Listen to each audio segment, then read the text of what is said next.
The air in the northern sector of the Aryan Dominion was thin and tasted of ozone and cold metal, a sterile flavor that coated the tongue and settled deep in the lungs. It was a clean taste, an engineered taste. Unit 734, designated Elian, on the rare occasions his name was used outside of a data file, drew it in through the filters of his tactical mask, letting the recycled chill center him. Cold was a known quantity. Cold was control.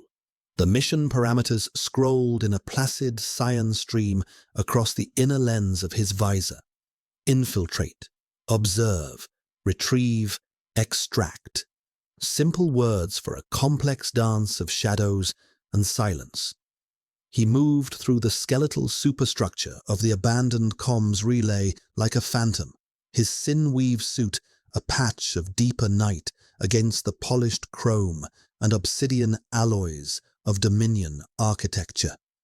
Every surface here gleamed with a kind of arrogant perfection, reflecting a distorted, elongated version of himself back at him, a ghost in their machine.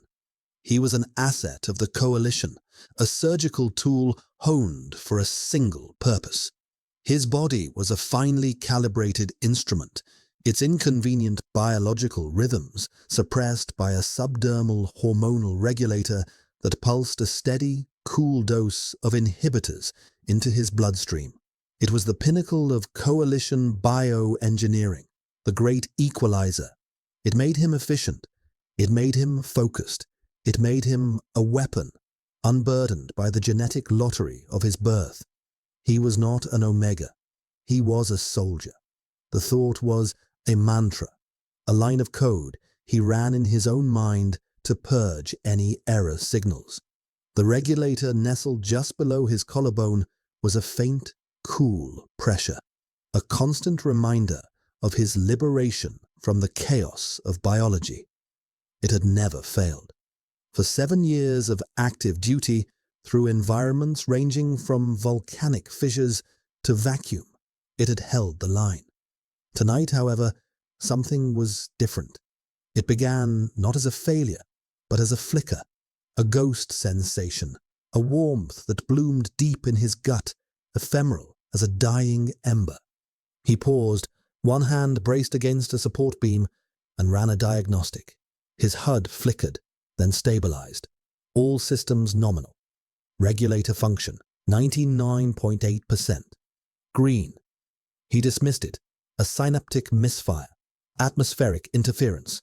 The Dominion was known for its sophisticated electronic warfare suites. Perhaps it was a subtle probe against his systems.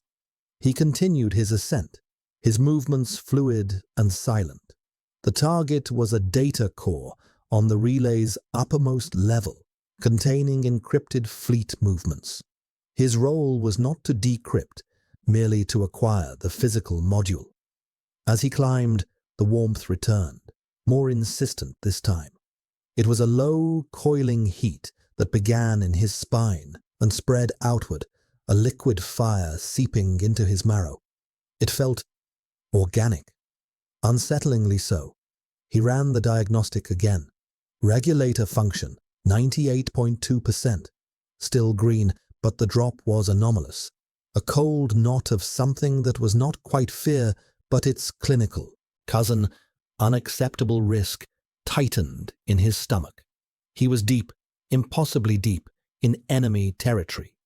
The city spire of Arius Prime glittered beyond the relay, a forest of light and power that mocked the Coalition's grim, utilitarian hab blocks. Here, aesthetics were not a luxury. They were a statement of dominance. A extraction was 48 standard hours away. He could not afford a malfunction. He could not afford a distraction. He forced the sensation down, compartmentalizing it, filing it away under transient system error. He reached the data hub, a spherical chamber humming with latent energy. The air was thick with the scent of charged particles and sterilized air. His training took over, his hands moving with an economy born of 1,000 simulations. He bypassed the outer security shell, sliced through the maglocks, and exposed the core interface. The core itself was a crystalline lattice, pulsing with a soft internal light. His gauntleted fingers hovered over the release mechanism. And then it hit. Not a flicker, but a wave. A crippling, incapacitating wave of heat that buckled his knees and sent a static shock through his entire nervous system. His breath hitched, fogging the inside of his visor. The cyan text of his HUD wavered, distorting as if seen through water. A new icon blinked frantically in the corner of his vision. A biohazard symbol, stark and red. Regulator cascading failure. Primary inhibitor reservoir, 12%. Secondary, 4%. He stared at the numbers, his mind refusing to process them. 12%. 4. It was impossible. The reserves were meant to last a lifetime. The system was supposed to be infallible. The warmth was no longer just warmth. It was a fire, licking at the base of his skull, tightening its coils around his hips. A strange, sweet scent filled his mask, overwhelming the taste of ozone. It was cloying, unfamiliar. It was his own. The mission parameters vanished, replaced by a single flashing imperative. Biological event. Imminent. Seek isolation. His heart hammered against his ribs, a frantic, wild drumbeat against the cold precision of his conditioning. He was not an asset. He was not a soldier. He was a bomb, and the timer had just been activated. He grabbed the data core, yanking it free from its housing. An alarm blared, a calm, feminine voice announcing a security breach in measured, unhurried tones. It was the voice of the Dominion, unflappable, confident, in control. Everything he was not. He had to run. Not to the extraction point. Not anymore. He had to find a hole, a dark place to crawl into, to let this hurricane pass through him. He was compromised. He was a danger to the mission, a danger to the coalition. He turned, stumbling, his legs suddenly feeling like lead. The world outside his visor was tilting, the perfect gleaming lines of the relay bending and warping. The sweet foreign scent was thicker now, a fog in his throat, a poison in his blood. He was losing control. The cold was gone, burned away by a fever that was not sickness, but something far, far older. A biological imperative his society had deemed obsolete, a flaw to be engineered out of existence. But it was not gone. It was here. It was him. And it was waking up. The descent was a controlled fall, a frantic, stumbling retreat into the bowels of the metal beast. The calm, automated voice of the security system followed him, its placid tones a mocking counterpoint to the screaming chaos in his blood. Security breach detected in Sector Gamma. Response unit dispatched. He ignored it. The response unit was the least of his problems. The enemy was inside him, tearing down his walls, rewriting his code with a primal, terrifying script. His sineweave suit, normally a second skin, now felt like a cage, trapping the escalating heat against his body. Sweat slicked his skin, beading on his brow and stinging his eyes.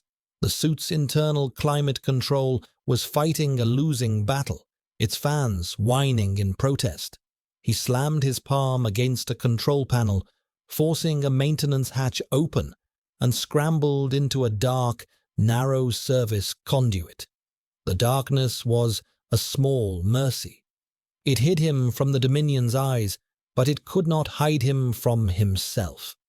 He ripped the helmet off, gasping for air that was not filtered, not sterile.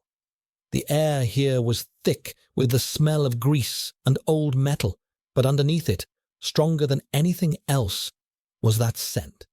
That sweet, intoxicating scent of panic and need. His scent.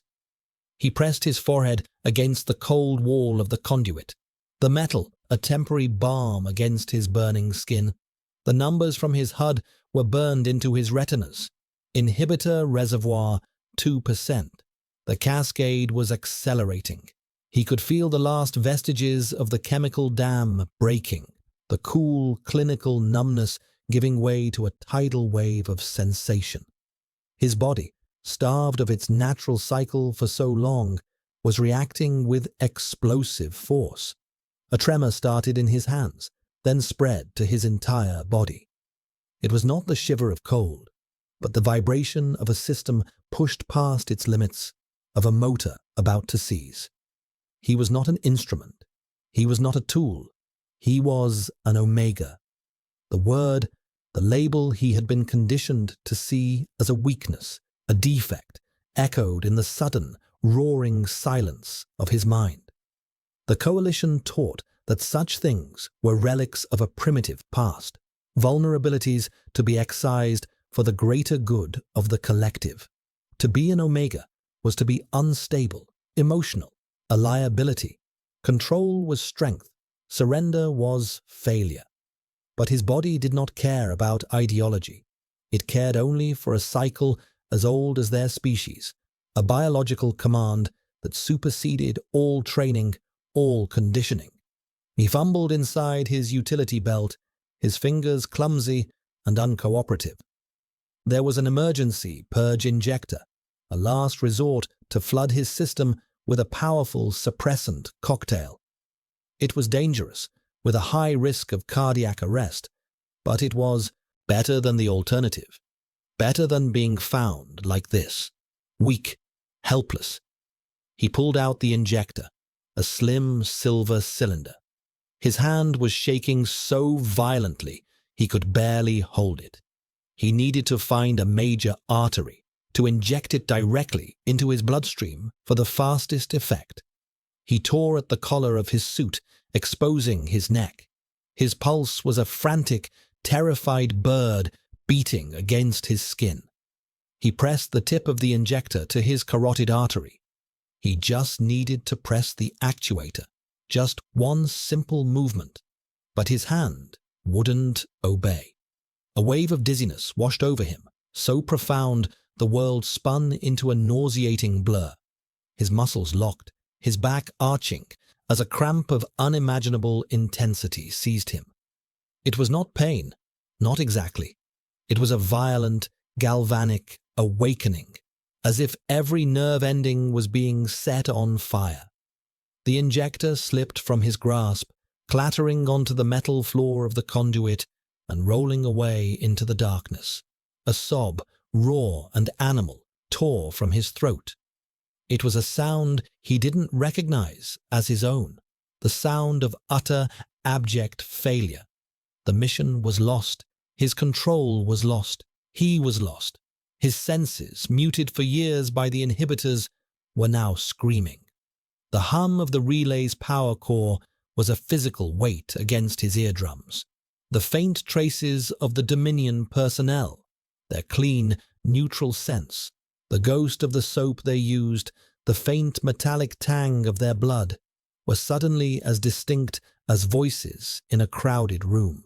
And above it all, his own scent was a suffocating blanket, a beacon signaling his distress, his availability, his vulnerability to anyone with the senses to read it.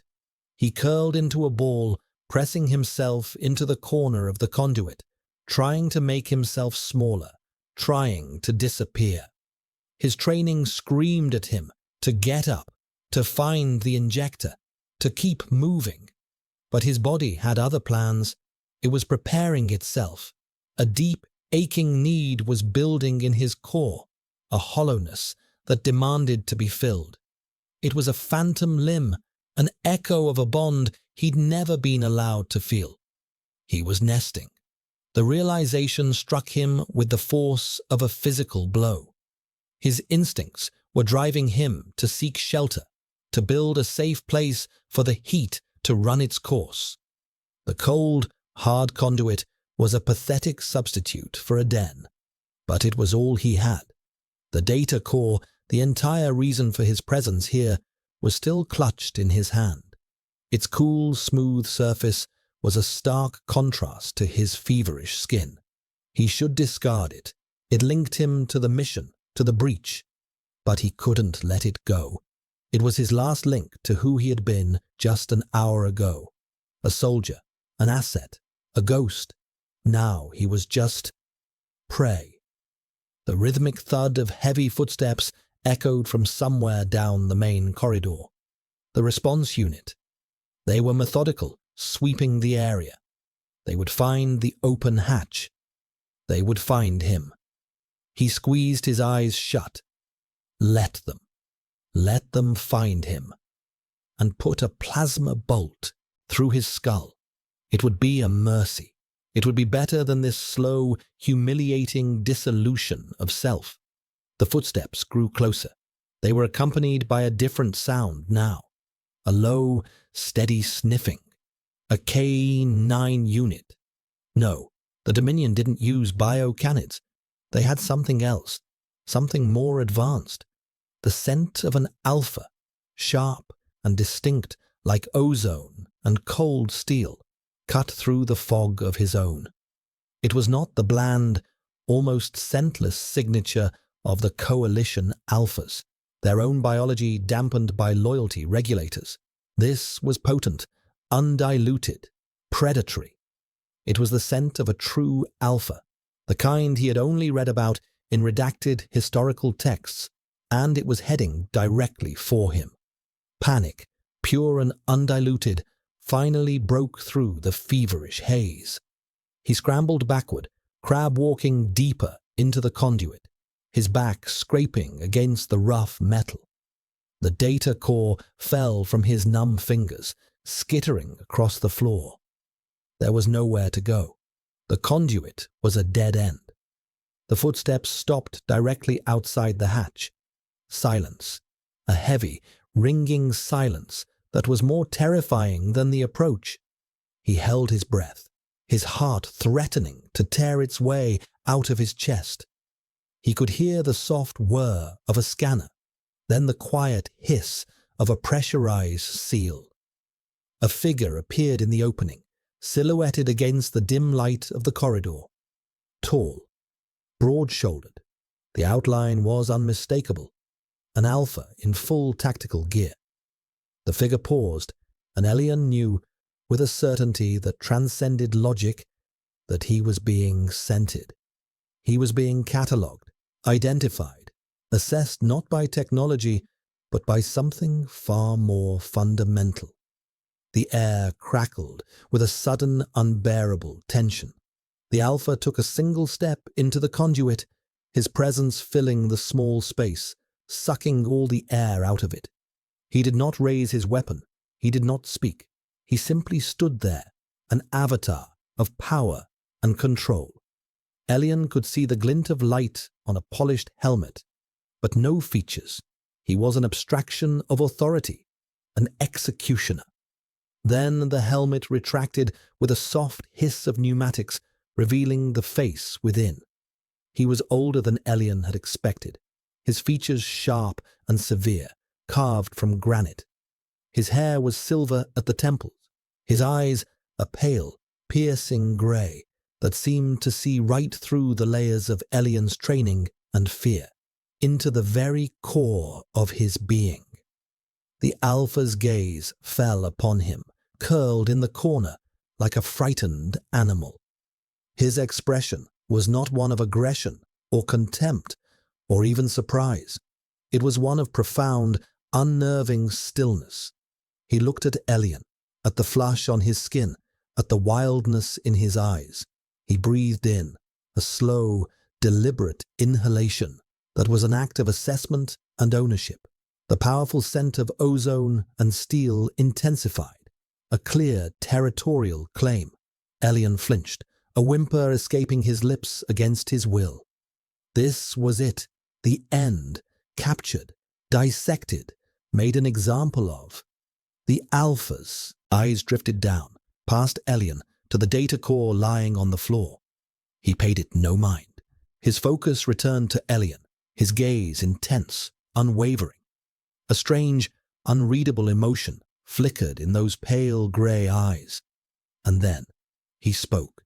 His voice was a low, resonant baritone, calm and measured, carrying an authority that needed no volume. It cut through the fever, through the panic, and struck a chord deep inside Elian's shivering soul. Finally, the word hung in the air, a single, perfect note in the cacophony of Elian's unraveling senses. It was not the word of a captor. It was not a threat, nor a declaration of victory. It was a sigh of relief, a statement of arrival after a long journey. It made no sense. It short-circuited every protocol, every line of conditioning that screamed enemy. Elian could only stare, his mind a maelstrom of confusion and fever. The Alpha, the Dominion commander, his insignia now visible on the collar of his uniform, took another slow, deliberate step forward. He moved with a predatory grace that was utterly devoid of haste. Every motion was intentional, conveying a sense of absolute control that was both terrifying and, to Elian's shattered nerves, strangely calming. The world was spinning, but this man was an anchor, a fixed point of gravity. "You are unwell," the commander stated. It was not a question.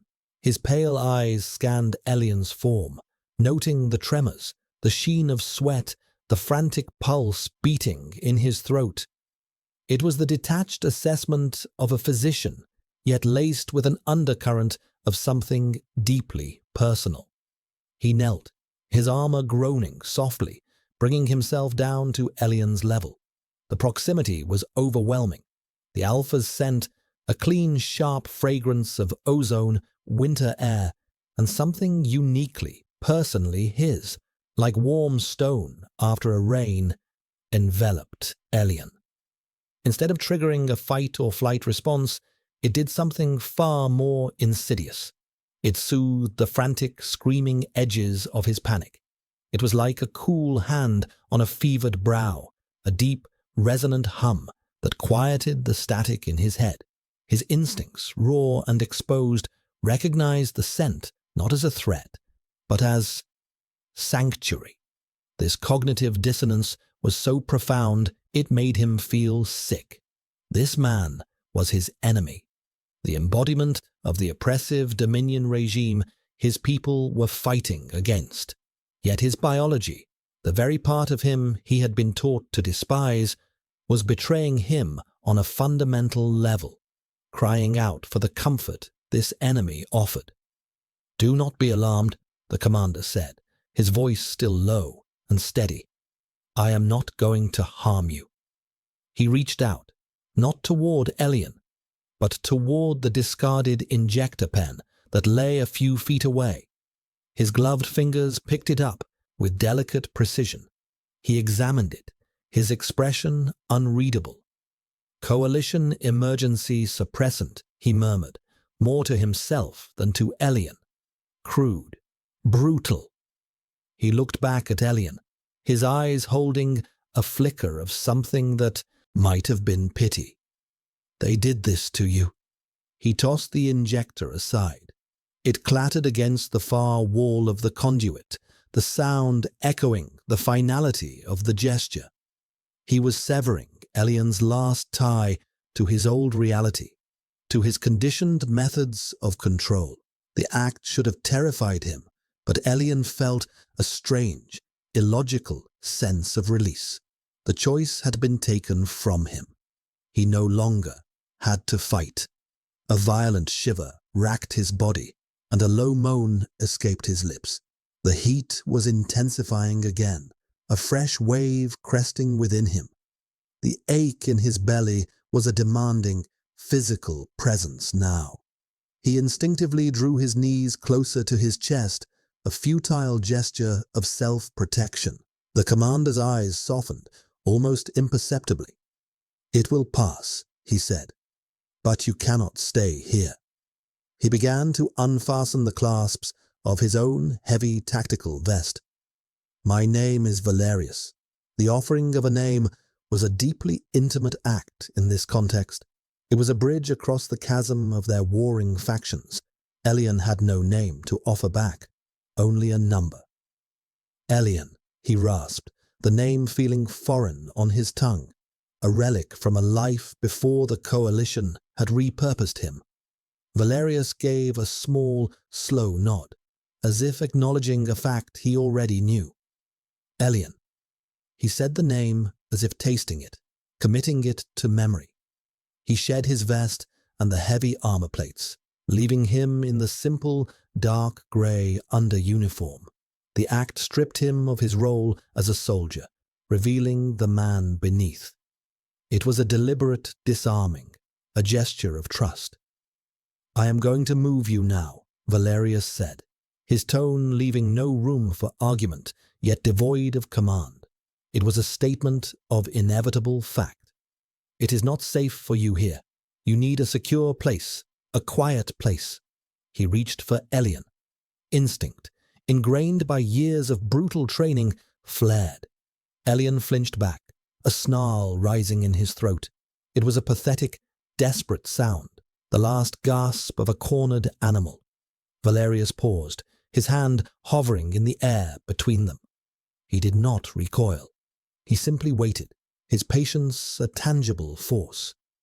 "I know what your conditioning tells you," he said, his voice gentle but firm. "It tells you I am a threat, that I will take advantage of your state. That is the coalition's way. It is not ours." He held Elian's gaze. "Look at me, Elian. Do you sense any threat from me? Any malice?"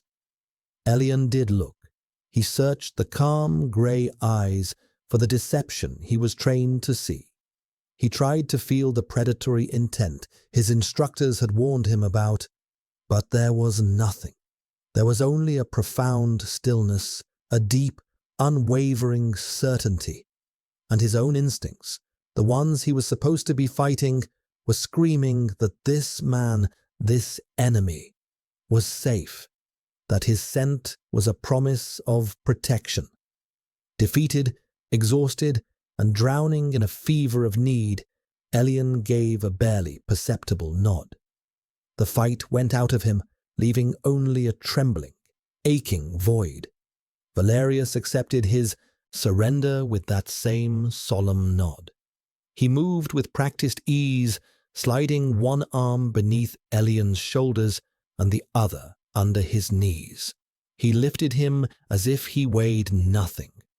The contact was electric. Through the thin fabric of his suit, Elian could feel the solid warmth of Valerius's body, the strength in his arms. It was grounding. He expected to be handled like a prisoner, a sack of meat. Instead, the hold was secure, supportive, gentle. He buried his face against the rough fabric of Valerius's uniform, inhaling the Alpha's scent. It was overwhelming, a potent cocktail of authority and calm that bypassed his conscious mind and spoke directly to the frantic Omega core of him. It said, "You are found. You are safe. Cease striving." As Valerius carried him out of the conduit and into the corridor, Elian's hazy gaze fell upon the data core, still lying on the floor. The mission, the coalition. It all seemed so distant, so meaningless, like a dream he was waking from. Valerius followed his gaze. He paused for a moment, looking down at the small, crystalline object that represented an act of war between their peoples. Then he looked back down at Elian, his expression clear. He did not retrieve the core. He left it there, a forgotten trinket on the cold floor. He adjusted his hold on Elian, pulling him closer, shielding him with his own body as he began to walk. The message was unmistakable. In that moment, the data core, the fleet movements, the entire conflict was irrelevant. Elian was the mission now. Commander Valerius moved through the corridors of the relay station with a purpose that brooked no interference. The security teams that had been sweeping the area saw him, saw the small, feverish figure cradled in his arms and simply melted away. They averted their gazes, their postures deferential. No one questioned him. No one spoke. His authority was absolute, his intent clear in the grim set of his jaw and the protective way he held his burden. The scent pouring off the Omega was a potent, almost tangible thing, a cloud of sweet distress and burgeoning need that would have driven a lesser alpha to madness. To Valerius, it was a song he had been waiting a lifetime to hear, a painful, beautiful melody of a soul coming undone. He had been tracking the Coalition ghost for 3 rotations, an infiltrator of impossible skill, leaving no electronic trace, no heat signature, only the faintest whispers in the data streams, an operative so disciplined they were more myth than man. Valerius had prepared for a confrontation, a battle of wits and steel against a peerless enemy agent. He had not prepared for this. He had not prepared for the scent. The first hint of it had reached him on the upper levels, a faint, anomalous sweetness mixed with the acrid tang of ozone from the discharge security systems. It was a scent that did not belong in this sterile world of metal and light. It was organic, wild, and achingly familiar, like a half-remembered dream. It was the scent of an Omega in distress, an Omega here. The Coalition had boasted of eradicating such instabilities from their gene pool for decades, replacing biology with cold, reliable technology. It was their foundational lie, the bedrock of their sterile grey society. And yet, here was the proof, shivering in his arms, that nature could not be so easily erased. It could only be caged. And now, the cage was broken. As he carried Elian to his private transport, Valerius's mind worked with cold precision, cataloguing the situation. The Omega was deep into the primary phase of a distress-induced heat. The cascading failure of his suppressant module meant his system was being flooded with a lifetime's worth of repressed hormones. It would be a brutal, agonizing experience. He would need a safe, secure environment. He would need scent neutrality, hydration, and constant, non-threatening observation. Valerius had read the old texts, studied the suppressed histories. While the Coalition sought to forget, the Dominion sought to remember, to understand the dynamics that their ancestors had once revered. He knew what was required. He entered his transport, a sleek, silent vessel that detached from the relay station with a barely perceptible hum. The interior was Spartan, functional, but he bypassed the main cabin and carried Elian to his personal quarters in the aft. The room was soundproofed, its environmental controls precise. He laid Elian down on the bed, a wide, low platform with simple grey linens. The Omega immediately curled into a tight ball, a whimper escaping his lips as another wave of heat washed over him. His eyes were glassy, his focus distant. He was lost in the storm of his own biology. Valerius stood over him for a moment, a statue of conflicted duty. His orders were to capture the infiltrator, to interrogate him, to extract any and all intelligence for the Dominion.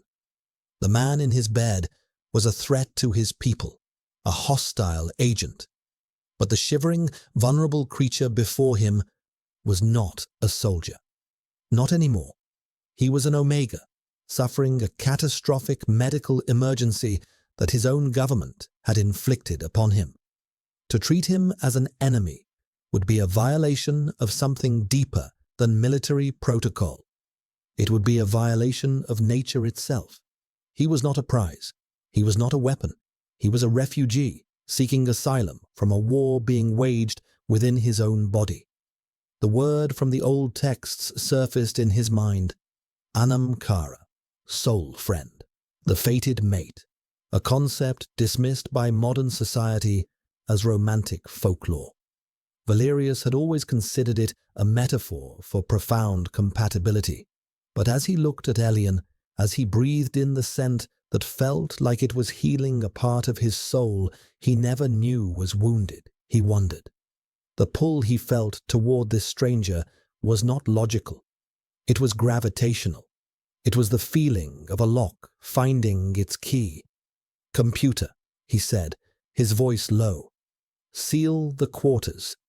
Set environmental controls to 20 degrees Celsius, humidity at 40%, full biofilter and scent neutralization protocols active, except for my own signature. No one is to enter or contact me without my direct authorization. Is that understood?" "Understood, Commander," the ship's calm, synthesized voice replied. The door slid shut with a quiet hiss, sealing them in. The low hum of the vessel was the only sound. Valerius turned his attention to his patient. Ilian's sineweave suit was designed for combat, not comfort. It was trapping the heat, suffocating him. It had to come off. He approached the bed slowly, telegraphing his every move. "Elian," he said softly, making sure he had what little attention the Omega could offer. "Your suit is making it worse. I need to remove it. I will not touch you more than is necessary." Elian flinched at the approach, but there was no fight left in him. He gave a weak, jerky nod. Valerius's hands were surprisingly gentle as he worked the seals and fasteners of the suit. He cut the tough fabric away where necessary, his movements efficient and impersonal. He avoided letting his skin touch Elian's, using the fabric of the suit as a barrier. Beneath the tactical gear, Elian was thin but wiry, his body a roadmap of pale scars that spoke of a harsh, unforgiving life.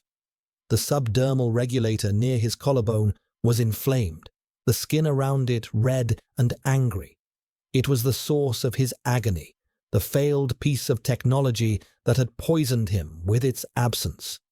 Finally, he was free of the suit, clad only in the thin, dark grey undershirt and briefs. Valerius covered him with a soft, thermal blanket. He then went to the small galley in his quarters and returned with a glass of water and a nutrient paste. "You need to hydrate," he said, holding the glass. "Can you sit up?" Elian tried, but a tremor seized him, and he fell back against the pillows, a frustrated groan rumbling in his chest. Valerius did not push. He simply sat on the edge of the bed, a respectful distance away, and held the glass. He waited. He was a patient man. He had been waiting his entire life for something he couldn't name.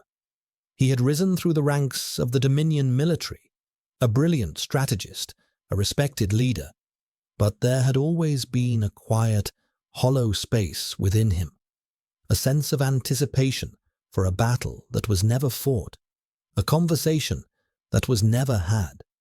As he sat in the quiet hum of his ship, watching over a broken enemy spy who smelled like home, he had the distinct and unnerving feeling that the wait was over, and the true conflict was just beginning. The world had dissolved into a fractured mosaic of sensation. There was the rough texture of the blanket against his skin, the cool, recycled air on his fever-flushed face, and the low, constant hum of the ship's engines, a sound that vibrated deep in his bones. At the center of it all was the scent, ozone and rain-washed stone, the scent of the Alpha, Valerius. It was an anchor, the only solid thing in a churning sea of confusion. Elian was adrift. Moments of lucidity were small islands in a vast ocean of instinct and fever. During these fleeting moments, shame was a sharp, cold blade. He was a coalition officer. He had failed his mission. He had been captured. He was fraternizing with the enemy. The words were meaningless, hollow shells of a life that no longer fit. His body was a foreign country, and he was a tourist with no map. The heat was a relentless tide, pulling him under again and again. It was a deep, cellular ache, a profound emptiness that cried out to be filled. His mind, stripped of its conditioning, supplied fragmented images, echoes of a biological knowledge he shouldn't have possessed: a nest, a mate, a bond. These were concepts the coalition had labeled as primitive, dangerous, inefficient. They were the roots of chaos, the antithesis of order. Yet in the throes of the heat, they felt like the only truths left in the universe. He was vaguely aware of Valerius's presence. The Alpha did not leave. He remained in the room, a silent, watchful guardian. Sometimes he would sit in a chair in the corner, reading from a data slate. Sometimes he would stand by the viewport, looking out at the star-dusted blackness. He never approached without speaking first, his voice always calm, always measured. He would bring water, cool cloths for Elian's forehead, tasteless nutrient paste that Elian choked down without noticing. These small acts of care were more disorienting than any act of aggression could have been. He was being treated not as a prisoner, but as something precious, something to be protected. This kindness was a subtle poison, seeping past his defenses, dismantling his identity brick by brick. Who was he, if not an enemy of the Dominion? Who was he, if not a soldier of the coalition? The fever offered up memories, warped and distorted by the heat. He was a boy, in a sterile coalition creche, being told that the faint, sweet scent he sometimes noticed on himself was a symptom of a genetic flaw, a sickness to be medicated. He saw the cold, disapproving face of his first training officer, a scent-neutralized beta who had informed him he'd been selected for the Ghost program. "Your flaw will be your strength," the officer had said. "We will burn it out of you, and in its place, we will build a weapon." They had installed the regulator. The cool, constant drip of inhibitors had become his reality. The world had lost its flavor, its scent, its emotional texture. He had mistaken the resulting numbness for strength. He had mistaken the silence for peace. Now, the silence was broken. The world was a symphony of sensation, and it was terrifying. The scent of the Alpha was the dominant note. It was a complex chord, layered with authority, patience, and a strange, underlying current of longing. It called to a part of Elian he didn't know existed, a deep, resonant chamber in his soul that vibrated in response. During one particularly violent wave of fever, he thrashed on the bed, tangled in the linens, a low, distressed sound tearing from his throat. He was burning from the inside out. Through the haze, he saw Valerius rise and approach. "Elian," he said, his voice a calm anchor in the storm. "Breathe." Elian couldn't. His lungs felt tight, constricted. Panic was a cold serpent coiling around his chest. He was going to break apart, to shatter into a million pieces. "Listen to my voice," Valerius commanded, his tone dropping into a lower register, a frequency that seemed to bypass Elian's ears and sink directly into his nervous system, the fabled Alpha command. Not a shout, but a vibration of pure intent. "Your body knows what to do. Do not fight it. Let it pass through you. You are safe." The words, the tone, the sheer force of will behind them cut through the panic. Elian's frantic thrashing subsided. He focused on the Alpha's scent, drawing it in like a drowning man taking a breath. It filled him, settled him. The cresting wave of heat and pain did not disappear, but it became bearable. It flowed through him, a river of fire, and he did not break.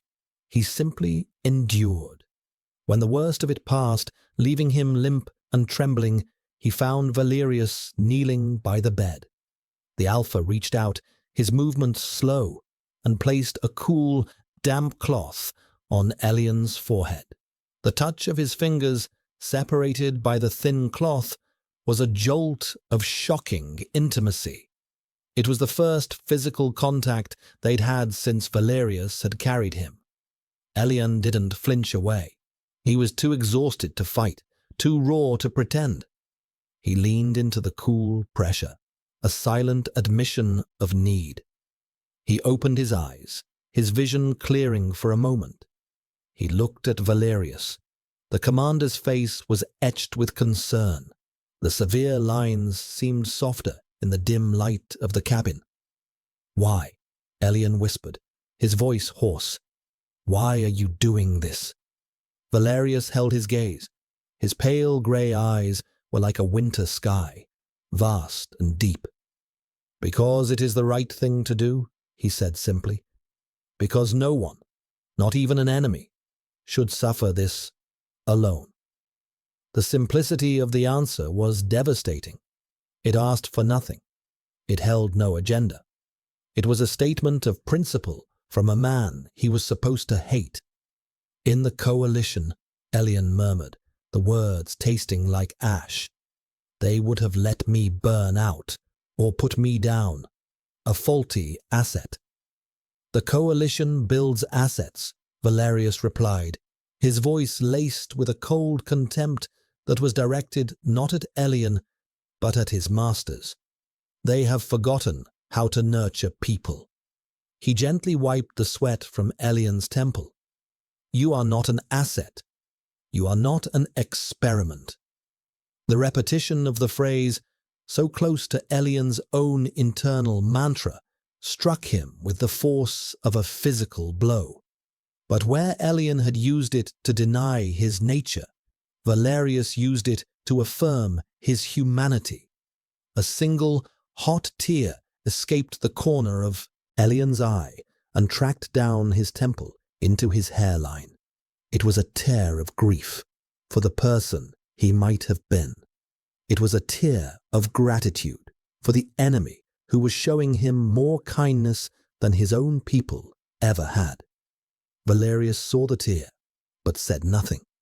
He simply continued his quiet ministrations, his presence a steady, unwavering constant in the swirling chaos of Elian's world.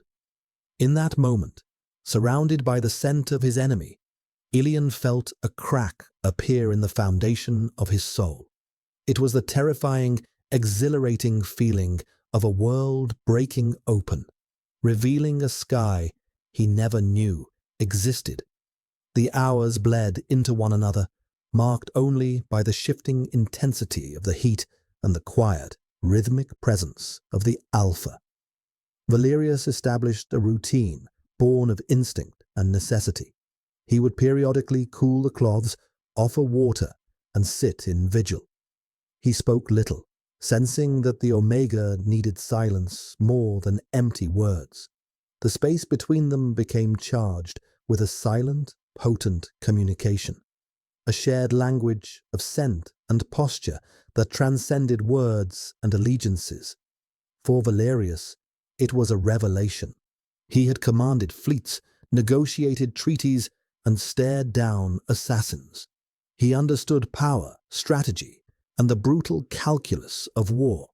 But this quiet, patient act of care was a different kind of strength, one he was discovering within himself. Watching Elian, he saw not the legendary coalition ghost, but the devastating cost of the coalition's ideology. He saw a person who had been systematically starved of his own nature, a soul so thoroughly repressed that its eventual, inevitable rebellion was catastrophic. The sweet, cloying scent of distress that had first filled the transport was slowly, subtly changing. As Elian's body began to acclimate, as the initial shock and terror gave way to a grudging acceptance, the scent mellowed. It deepened, losing its sharp edge of panic and taking on a richer, more complex note. It was the scent of blooming night flowers, of warm honey, of something ancient and elemental. It was profoundly alluring, a siren call to every alpha instinct Valerius possessed. It took all of his considerable discipline to remain still, to keep his distance. His own biology was responding, a low, resonant hum starting in his chest, a possessive, protective urge that was almost overwhelming. He wanted to gather the Omega into his arms, to surround him with his own scent, to claim him, to soothe the last of his pain with the promise of a bond. But he would not. He could not. Elian was not his to claim. He was a ward, not a conquest. To act on his instincts now would be to prove the coalition's propaganda right. It would make him the monster they believed him to be. So he sat, a sentinel in the dim light, and fought a quiet war with himself. He focused on the details, the slight easing of the tension in Elian's shoulders, the deepening of his breathing as he fell into short, exhausted periods of sleep, the way his fingers would sometimes uncurl from their tight fists. These were the victories. He found himself studying the sleeping Omega's face. In repose, stripped of the pain and fever, Elian looked younger than Valerius had first thought. There were fine lines of stress around his eyes, but his features held a delicate strength. There was a vulnerability there that his waking self kept carefully hidden behind a mask of military precision. Valerius felt a surge of cold fury toward the coalition government that had taken this person and tried to shape him into a tool, breaking him in the process. His ship, the Silent Vigil, had reached its destination, a small private orbital station he maintained in a quiet sector of Dominion space. It was a sanctuary, far from the prying eyes of military intelligence and political oversight. Here, they would be safe. Here, Elian's heat could run its course without interruption or threat. As the ship docked with a soft jolt, Elian stirred. His eyes fluttered open, more lucid than they had been for some time. All the peak of the fever seemed to have broken, leaving behind a deep, pervasive ache and a bone-weary exhaustion. "Where?" he whispered, his voice raspy. "A private station," Valerius answered, rising from his chair. "We are secure here." He approached the bed, but this time Elian didn't flinch. He watched him with a wary, questioning gaze. The balance of power was shifting. The biological storm was receding, and conscious thought was returning. The patient was becoming a person again. A person who was a prisoner, deep in enemy territory, at the mercy of a high-ranking Alpha commander. The fear that returned to Elian's eyes was different. It was not the primal terror of the heat, but the cold, rational fear of a captured soldier. "What do you want from me?" Elian asked, his voice gaining a sliver of its former strength. "The data core. I failed the mission." Valerius looked down at him, his expression unreadable. "I left the data core on the relay station." Elian stared, incomprehension warring with disbelief. "You... what? Why?" "It contained our fleet deployments. It was a major intelligence victory for you." "My objective changed," Valerius said simply. Elian pushed himself up on one elbow, his body protesting with a groan of pain. "Changed to what? Interrogating me? Using my condition against me?" The word condition was filled with a lifetime of self-loathing. Valerius's jaw tightened. "Your condition, as you call it, is not a weapon to be used. It is a part of who you are, a part your government tried to mutilate. He took a step closer, his shadow falling over the bed. As for what I want, he paused, the silence stretching, thick with unspoken possibilities. I want you to rest, to recover, to heal from what was done to you. Elian searched his face, looking for the lie, the hidden angle. He found none. There was only a grave, unwavering sincerity. It was more terrifying than any threat. And then, Elian pressed, needing to understand the shape of his cage. Then, we will talk, Valerius said. As two people, not as soldiers, not as Alpha and Omega, just two people who have found themselves in an unexpected situation. He turned and walked toward the door. The fresh air is through there. There are clean clothes. When you feel able, get up, eat something. There is no lock on this door. You are not a prisoner, Elian. He paused at the door, his back to Elian. But I would advise against trying to leave the station. It is a long way down. The door slid open, and he was gone, leaving Elian alone in the quiet room. He was alone, but the space was still saturated with the Alpha's scent, a lingering promise of safety that warred with a lifetime of paranoia. No lock on the door. He was not a prisoner. It was a lie. It had to be a lie. A sophisticated psychological tactic. But as he slowly, painfully swung his legs over the side of the bed, the profound, aching weakness in his limbs told him that even if the door were wide open to the stars, he had nowhere to go. He was untethered, a ghost in a machine not his own, and the only anchor he had was the scent of the man who should have been his end. The hours after Valerius left were a strange, hollow limbo. The heat had not vanished, but receded to a low, simmering ember deep within him. It was a constant, dull ache, a reminder of the storm that had passed and the potential for its return. Elian tested his body like a pilot testing the controls of a damaged ship. He stood on shaky legs, the floor feeling both solid and distant beneath his feet. He made his way to the fresher, his reflection in the polished chrome surfaces a shock. The person who stared back was a stranger. His face was pale and drawn, his eyes wide and dark, haunted by a vulnerability he had never been allowed to show. The short, severe military haircut was matted with sweat. He looked undone, wrecked. He stripped off the soiled undergarments and stepped into the sonic shower. The vibrations cleansed his skin, but they couldn't wash away the feeling of violation. Not a violation by Valerius, but by his own biology. He felt as if his body had been hijacked, used for a purpose he didn't understand. He found the clothes Valerius had mentioned, a simple set of soft grey trousers and a tunic.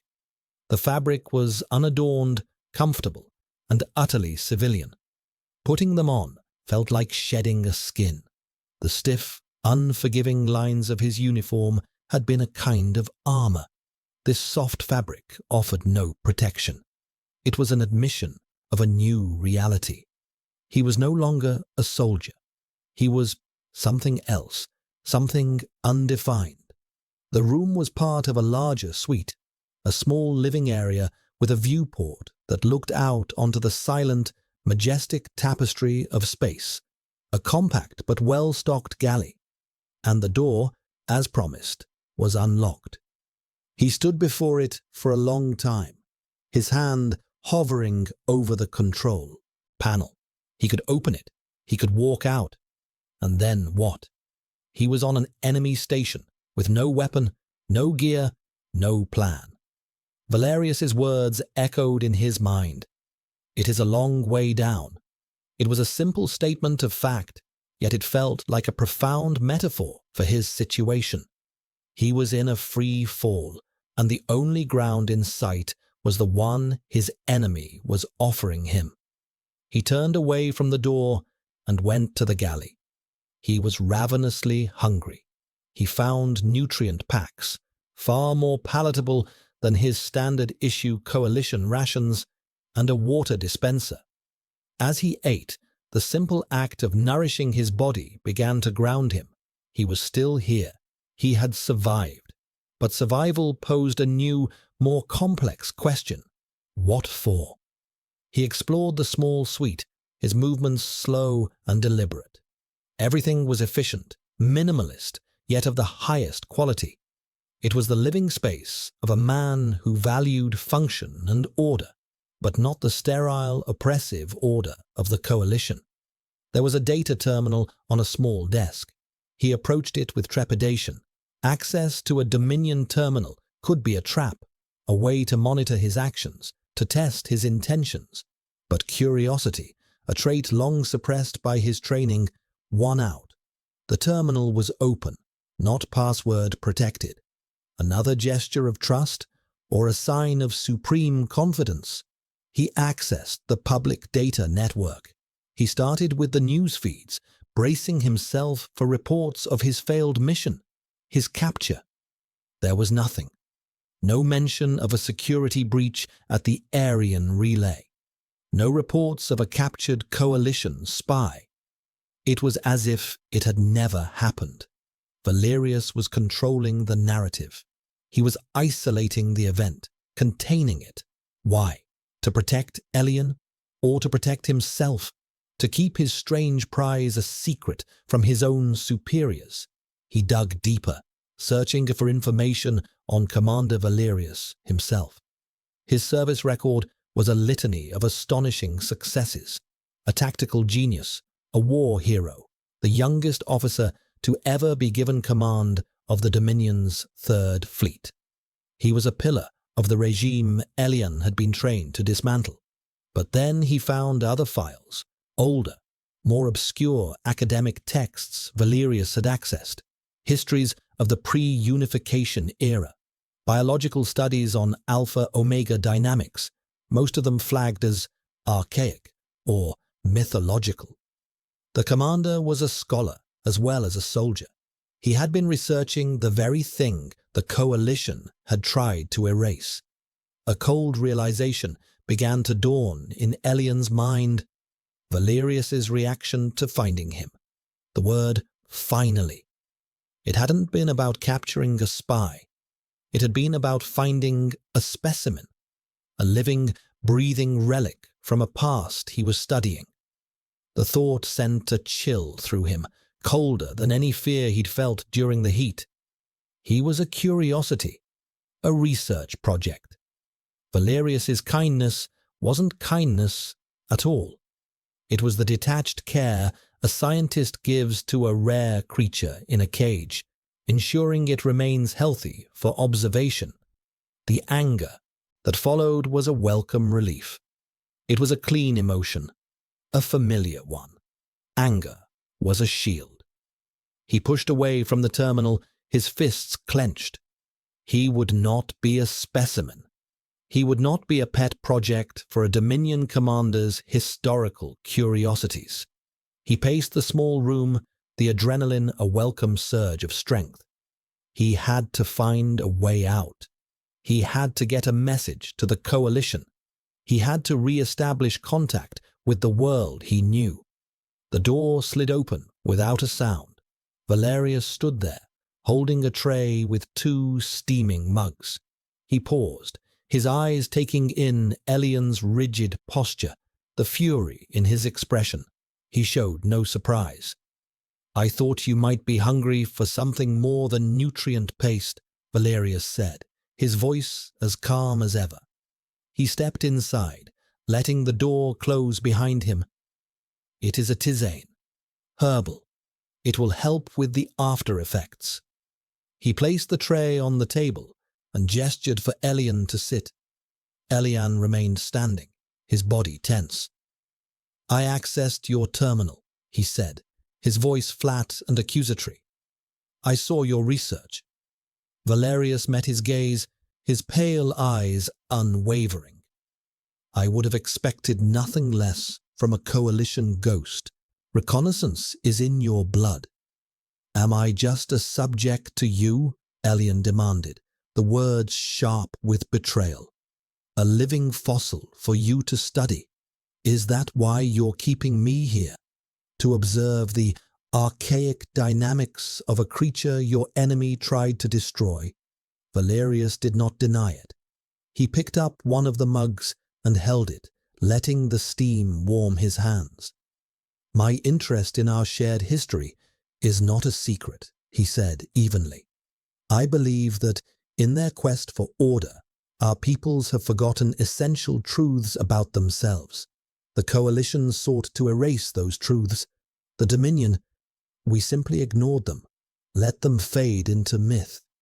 He looked at Elian, and for the first time, Valerius's composure seemed to crack, revealing a glimpse of a profound, weary sadness.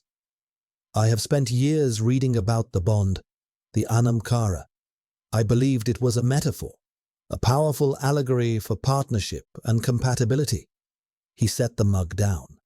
And then, on a relay station deep in my own territory, I caught a scent that my mind had no name for, but my soul recognized instantly. The scent of a person I had been searching for my entire life without knowing it. The air in the room grew thick, heavy. Elian's anger faltered, replaced by a stunned, terrifying disbelief. That's impossible, he stammered. Propaganda. A myth. Is it? Valerius asked softly. Your training tells you it is. Your government tells you it is. But what do your instincts tell you, Ilian? When you are not fighting, when you are not afraid, what does my presence feel like to you? The question was a scalpel, cutting straight to the heart of the matter. Elian had no answer. He could not deny the profound, illogical sense of safety he felt. He could not deny the way the Alpha's scent had calmed the storm inside him. It was a truth his body knew, even if his mind refused to accept it. I am not your jailer, Elian, Valerius said, his voice resonating with conviction. And you are not my specimen. I am a man who has just found the answer to a question I never thought to ask, and I have no idea what to do next. He gestured again to the empty chair.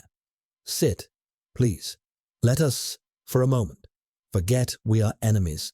Let us be two people in an impossible situation, and let us drink this tisane before it gets cold.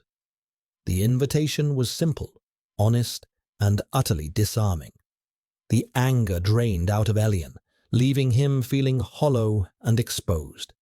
He looked at the chair, at the steaming mug, at the man who was either his fated mate or the most sophisticated manipulator he had ever encountered. Slowly, hesitantly, he sat down.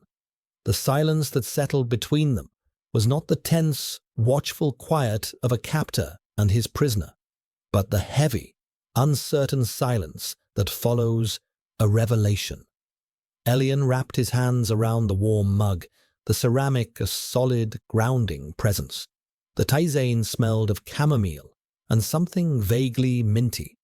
It was a scent of quiet domesticity that felt profoundly out of place in his life. He watched Valerius over the rim of his cup. The commander sat with a straight-backed stillness that was ingrained, but the rigid lines of his authority were softened by a visible vulnerability in his eyes. He wasn't looking at Elian as an intelligence asset to be cracked, but as a puzzle he was desperately trying to understand. The coalition will be looking for me, Elian said, the statement a test, a probe into the future. They will assume I was captured or killed. They will assume their ghost was compromised, Valerius corrected gently. They will sever all ties, erase your records. You were designed to be disposable, a phantom. Phantoms do not leave trails, and they are not rescued. The words were brutal in their honesty. Elian knew they were true. It was the fundamental principle of the Ghost program.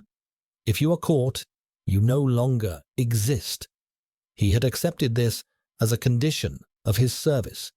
Hearing it spoken aloud by his enemy, however, made it feel less like a strategic necessity and more like a profound betrayal. He had given his life, his very biology, to the Coalition. In return, they offered him oblivion. "So I am stranded," Elian stated, the reality of it sinking in like a lead weight. "You are. Untethered," Valerius offered a different word, a word that held a whisper of freedom instead of abandonment. "What happens now depends on you." "On me," Elian scoffed, a bitter laugh escaping him. "I have no power here. I am in your territory, on your station. I have nothing." "You have yourself," Valerius said, his gaze intense. "That is not nothing. It is, I am beginning to believe, everything." He leaned forward slightly. "I will offer you a choice. Not today, not tomorrow, but when you are fully recovered. When your mind is clear and your body is your own again." Elian waited, his heart hammering, a slow, heavy rhythm against his ribs. "Choice one," Valerius continued, his voice steady. "I can arrange for your escape. A damaged transport, a plausible trajectory.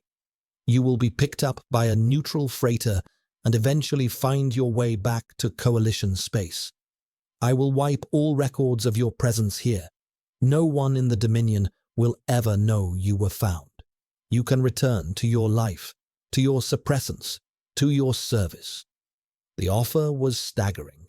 It was a path back to everything he had known, a return to the cold, controlled numbness that had been his reality.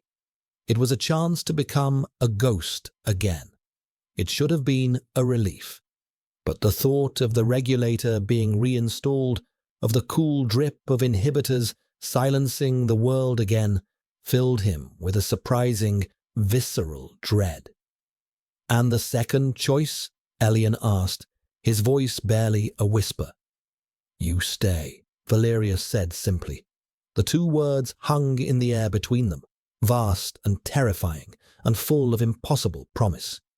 "You stay here, with me, not as a prisoner, not as a subject, as an individual, under my protection. You would be free to live a life, not merely perform a function, free from the chemicals that have been poisoning you, free to be who you were meant to be." "An Omega," Elian finished for him, the word still tasting of shame. "And the mate of a Dominion commander. Your people would never accept it. My people would see it as the ultimate act of treason." "Perhaps," Valerius conceded, "or perhaps it would be the beginning of something new, a bridge, a testament to the fact that our shared biology is stronger than the ideologies that seek to divide us." He looked out the viewport at the endless sea of stars. "Our governments speak of strength through purity, through control, but true strength, the kind that endures, comes from connection, from balance."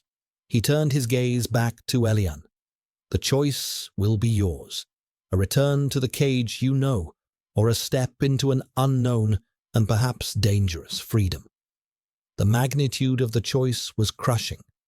For his entire adult life, Elian had never had a real choice. His path had been dictated by his biology, then by the Coalition, by his training, by his missions. To be suddenly presented with the full weight of his own future was disorienting. He felt a phantom flicker of the heat, a deep, resonant pull toward the alpha sitting across from him. The instinct was clear. It wanted sanctuary. It wanted the bond. It wanted to stay. But his mind, his training, his ingrained loyalty screamed that it was a trap, that this was a weakness Valerius would exploit. "I don't know you," Elian said, the words a stark admission of his own conflict. I can't trust you. No, Valerius agreed with a solemn nod. You cannot. Not yet. Trust is not given. It is earned. I have time. He stood, taking his empty mug. Rest, Elian. Heal. The choice is not for today. Today is for recovery. He left Elian alone with his thoughts, the scent of chamomile and the echo of an impossible choice filling the quiet room. Elian walked to the viewport and pressed his hand against the cold, transparent aluminum.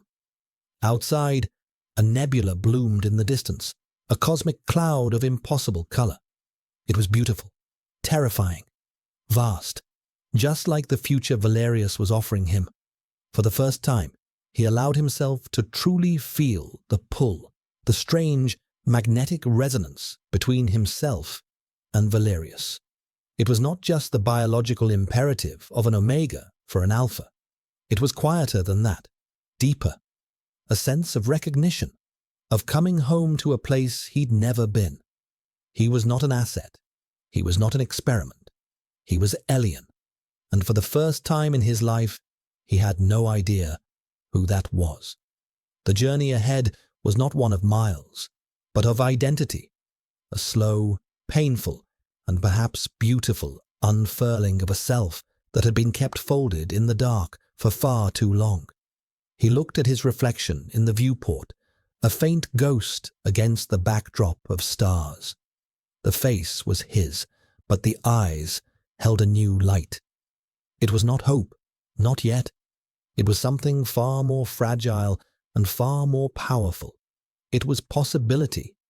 In the days that followed, the station became a world unto itself, a pocket of quiet reality suspended in the void.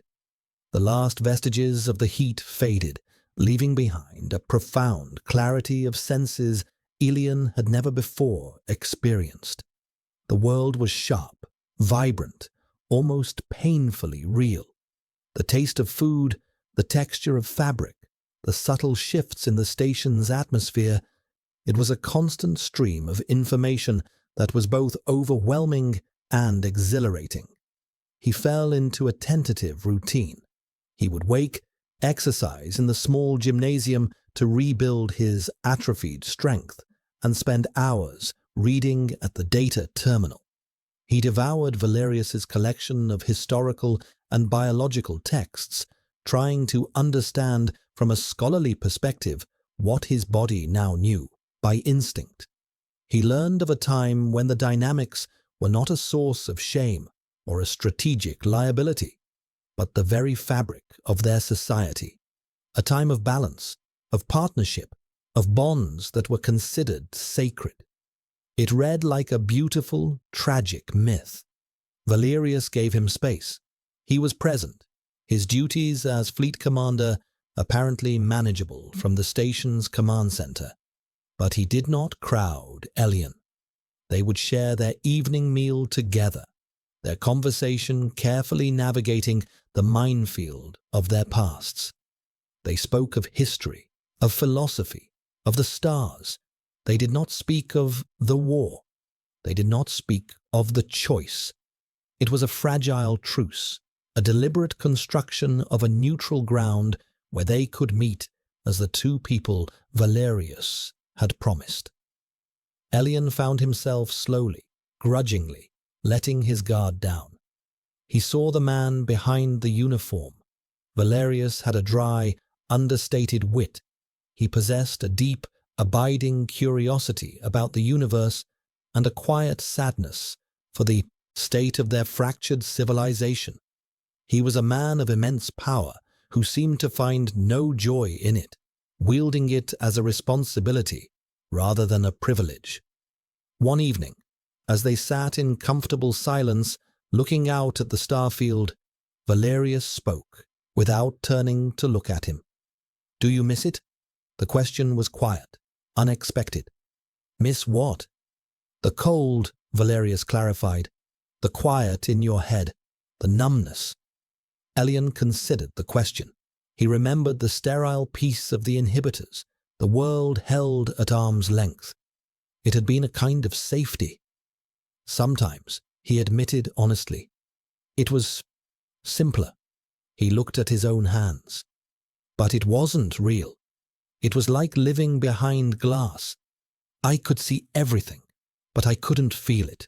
Now, he trailed off, unable to find the words. Now the glass is broken, Valerius finished for him. And the world is very loud. Yes, Ilian whispered. That was exactly it. He was feeling everything, and it was exhausting. The constant, low-level thrum of awareness of Valerius's presence in the room. The scent of him, no longer just ozone and stone, but something more complex, something he was learning to read like a language. It spoke of his moods, calm, focused, sometimes weary. It was an intimacy Elian had never known, and it terrified him. He was becoming dependent on it, on this strange, silent communication. The thought that he could choose to leave, to go back to a world without it, was becoming more and more unthinkable. The cage he knew was beginning to look less like a sanctuary and more like a tomb. A week after his arrival, Elian was exploring a section of the station's small hydroponics bay. It was the one place that felt truly organic, the air thick with the smell of damp earth and growing things. He was running his fingers over the broad leaf of a plant when Valerius entered. "I have received a coded transmission from my intelligence division," Valerius said, his voice carefully neutral. "The Coalition has officially listed Unit 734 as lost in action, presumed deceased. They have sealed your file." The news landed with a quiet finality. It was the sound of a door closing, a life being erased. Elian felt a pang of something he couldn't name. Grief, relief. He was officially a ghost now, in every sense of the word. He was dead to the only world he had ever known. He turned to face Valerius, his expression unreadable. "So the first choice is no longer an option. There is nothing for me to go back to." Valerius shook his head slowly. "That is not what I said. The choice is always yours. I can still arrange passage. You could disappear, start a new life on a neutral world. You would be a man, without a past, beholden to no one." He took a step closer. The air in the hydroponics bay was warm and humid, and it seemed to amplify the alpha's scent, making it richer, more potent. "Or," Valerius continued, his voice dropping lower, "you can start a new life here. With a past. With me." This was it. The moment the truce ended. The moment a decision had to be made. Elian looked at the man before him. His enemy. His savior. His Anamkara. He thought of the cold, grey world of the Coalition, of the constant, draining fight against his own nature. He thought of the life he had led, a life of taking orders, of being a weapon, a tool that could be discarded and forgotten.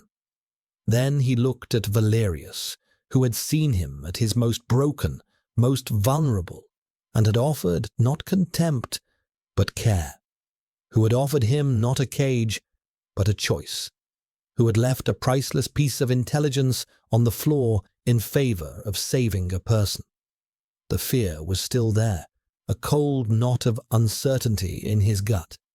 But underneath it, something else was growing, something warm and defiant, a desire not just to survive, but to live. "If I stay," Elian said, his voice quiet but steady, "what would I be to you?" Valerius's expression softened. The formidable commander vanished, replaced by a man laying his soul bare. "You would be my partner," he said, the word resonating with all the weight of the histories he had studied. "My equal, my anchor in a universe that has felt adrift. You would be Elian." It was the answer Elian had been searching for, even without knowing the question. He was not being offered a role, Omega, mate, consort. He was being offered the chance to be himself and to be valued for it. He took a deep breath, the scent of damp earth and the steady, calming scent of the alpha filling his lungs. He took a single step forward, closing the distance between them. It was the longest journey of his life. He stopped just before him, close enough to feel the warmth radiating from Valerius's body. He looked up, meeting the pale, steady gaze that had watched over him in his darkest hour. "My name is Elian," he said, the words a vow, a declaration, an acceptance. "And I think I would like to stay."